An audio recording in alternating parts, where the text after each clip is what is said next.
Folks, welcome back to Flat Irons Tuning. It is time for the SubaNews for the first week of June 2026. We've got to talk about sales numbers for May. Fuji 24-hour race that is happening this weekend. BRZ has been announced for 2027 and a couple other things around the shop. We're going to get into it. Before we do, just want to make sure you like, subscribe, hit the hype button if you see it. That helps us out a ton. All right, let's start. Let's start with the Fuji 24-hour race. 24-hour race at the Fuji Speedway this weekend in Japan, and Subaru has entered the Super Taikyu car. So apparently 4 hours in a race was not enough testing. Now they're doing 24 hours. Maybe they were inspired by the results that they got at the Nurburgring, but they're taking that Taikyu car out for a 24-hour race. Really excited to see how it does, what the results are. It's basically in the STQ class, with the same class, with basically the same cars that it's running with the Super Taikyu, other Super Taikyu cars. The most interesting car in that class specifically is the mid-engine Yaris. So we'll have to try and find some pictures of that or see what the results are. But so that's going to happen this weekend. So check that out. See what you can find, and we'll come back next week and let you know what the results are and all that. Another just a quick note here is, I think this is good news. Subaru has officially announced the 2027 BRZ. Pricing starts at $36,140 for basically the limited, and then your other option is a TS for $38,770. For all you get for a TS, I mean, that's a pretty good step up. I think probably most of us would probably gravitate towards the TS if that fits within your budget.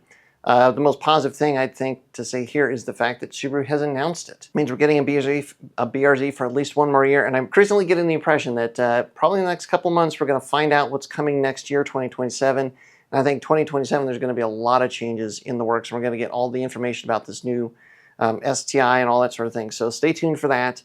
We're going to get into the sales numbers because some interesting things happened in May for Subaru. But before we do that, you know what? We're overdue for a warehouse update. So let's throw it back there and see what's going on. Achtung! I'd say like roughly 23 and a half. Yeah. 6 inches. It's just going to be a stub and stub. Okay, interesting stuff back there. I don't know where that is going to go, but yeah, there's your warehouse update. Okay, let's get into the sales numbers for May. A solid result for the WRX. We sold 1,195 units. BRZ, actually a really good month in May as well. 255 units sold. Pretty much on par for what you would expect for both of those cars, but basically the WRX is still holding strong. We're probably on pace to do about 12 or 13,000 units, which is good for the WRX. Not exactly what it was, but you know, it's doing okay.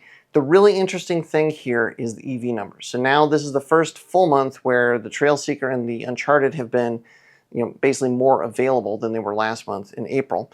And you can tell. So Solterra, 750 units sold.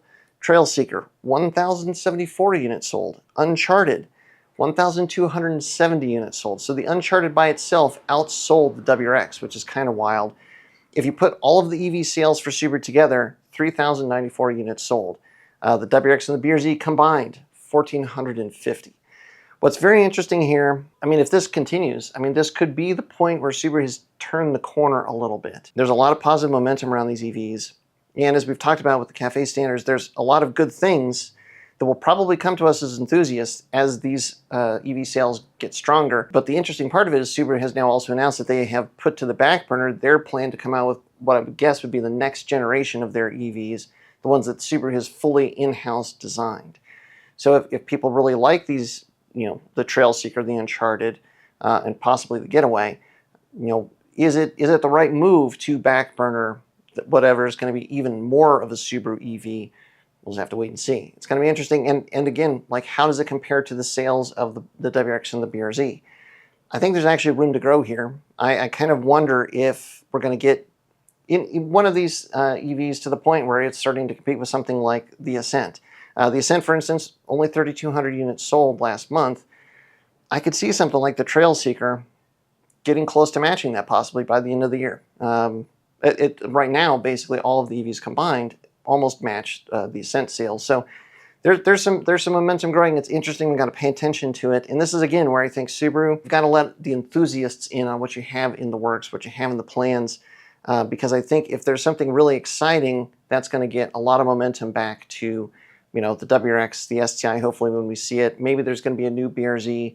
We just need to know. And I think now it's going to be more possible than ever with all these EV sales, but just have to wait and see. Okay, with all that being said, the last thing I'll just mention here at the end, Pikes Peak, it's right around the corner, June 21st. We are testing again. Actually, as you're watching this, we're probably testing on the mountain Friday. We're testing again on Saturday. We get a few days off, and then it is race week, June 17th all the way to the 21st. So it's going to be a wild one. We'll let you know whatever we can in the process, but we might have to get most of the story after it's all said and done. We'll see what happens. So that's where we're at. Thanks very much for your support as always. And until next time, stay tuned to Flatirons Tuning.